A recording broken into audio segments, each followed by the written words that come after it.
আসসালামু আলাইকুম। আজকে আপনাদের যে সমস্যার জন্য নিয়ে আসলাম সেটা হচ্ছে যে ফেসবুক মেসেঞ্জার যদি কাজ না করে বা আপডেট দেওয়ার দরকার হয়, এটা কিভাবে বুঝবেন যে আপনি ফেসবুক মেসেঞ্জার এখন আপডেট দিতে হবে। তো ফেসবুক মেসেঞ্জার আপডেট দেওয়ার ক্ষেত্রে প্রথমত যেটা দরকার সেটা হচ্ছে যে বা যেটা করবেন সেটা হচ্ছে প্লে স্টোরে যাবেন। প্লে স্টোরে যাওয়ার পরে এখানে লিখবেন যে MASS ENGER মেসেঞ্জার, শুধুমাত্র এটুকু লিখলে হবে ফেসবুকের জন্য, ফেসবুক মেসেঞ্জার। লেখার পরে এখানে সার্চ বাটনে সার্চ দিবেন। দেওয়ার পরে যখন এখানে এই লেখাটা দেখবেন যে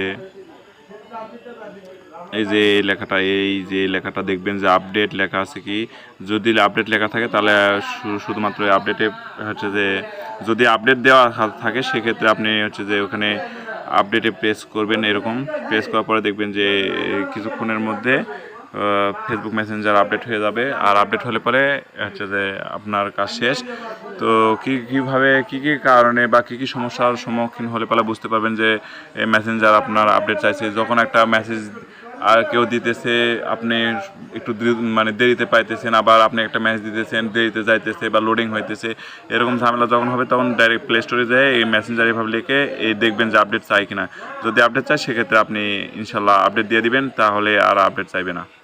তো ঠিক আছে গাইজ, যদি কোনো সমস্যা বা আর যদি কোনো কিছু বিষয়ে জানার থাকে তাহলে আপনি আমাকে বা ইতে নক করবেন বা টেক্সটে কমেন্ট করবেন। আমি ইনশাল্লাহ সেই বিষয়ের উপরে ভিডিও বানাবো ইনশাল্লাহ। আসসালামু আলাইকুম, ভালো থাকবেন, সুস্থ থাকবেন সবাই।